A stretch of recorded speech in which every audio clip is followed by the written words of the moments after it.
అవుతున్నాయి, కార్డులు వెనక్కినటువంటి అంశం, కూతురుపై తండ్రి లైంగిక దాడి, ఇక కొడుకును వదిలేసిన ఇన్స్టాగ్రామ్ ప్రియురాలు.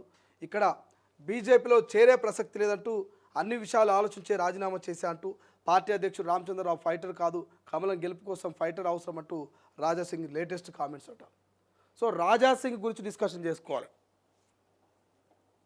సో రాజాసింగ్ ఎప్పుడైతే రాజీనామా చేసిండో, రాజీనామా చేసిన తర్వాత అనేకమైనటువంటి వ్యాఖ్యలు, అనేకమైనటువంటి స్టేట్మెంట్ ఇచ్చిండు రాజాసింగ్. గతంలో పాత సామాను బయట పారేస్తేనే మా బీజేపీ అధికారంలోకి వస్తున్నాడు. కల్వకుర్ల కవిత చెప్పిన మాటలు నిజమే అని గతంలో స్టేట్మెంట్ ఇచ్చిండు. కిషన్ రెడ్డి పార్టీని ఆగం చేస్తుందని చెప్పిండు. ఇక లేటెస్ట్గా రామచంద్రరావు రైటర్ కానీ ఫైటర్ కాదని చెప్తున్నాడు. రామచంద్రరావు నూతన అధ్యక్షుడిగా రైటర్గా పనికి వస్తాడు కానీ ఫైటర్గా పనికిరాడు, ఫైటర్ కావాలి బీజేపీ పార్టీకి అని అంటున్నాడు రాజాసింగ్.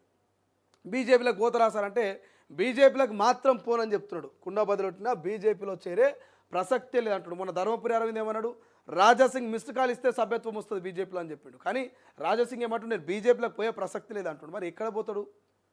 బీఆర్ఎస్లోకి ఏమైనా పోతాడా? కాంగ్రెస్లోకి ఏమైనా పోతాడా? ఇక సోషల్ మీడియాలో చర్చ జరుగుతున్నది.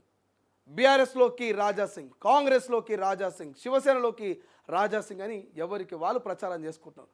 బట్ రాజాసింగ్ మాత్రం ఎవరికి ఓపెన్ స్టేట్మెంట్ ఇవ్వట్లే. నేను బీఆర్ఎస్లోకి పోతా, నేను కాంగ్రెస్లోకి పోతా, శివసేనలోకి పోతా, సొంత పార్టీ పెడతానటువంటి ఎటువంటి స్టేట్మెంట్ కూడా ఎక్కడ ఇస్తలే. బట్ ఎవరికి వాళ్ళు రాసుకుంటున్నారు, రాసుకున్న వాళ్ళకు రాసుకున్నంత అనేటువంటి విషయంగా మరి రాజాసింగ్ వివరిస్తున్నాడు. చూడాలి రాజాసింగ్ వ్యాఖ్యల మీద మళ్ళీ బీజేపీలో ఏమైనా స్పందిస్తారా లేదా అనేది. బట్ రాజాసింగ్ మాట్లాడిన దాంట్లో 90% రైట్ అనేటువంటి ఒక వాదన కూడా తెలంగాణ ప్రజల నుంచి, ప్రధానంగా బీజేపీ కార్యకర్తల నుంచి వస్తున్నది.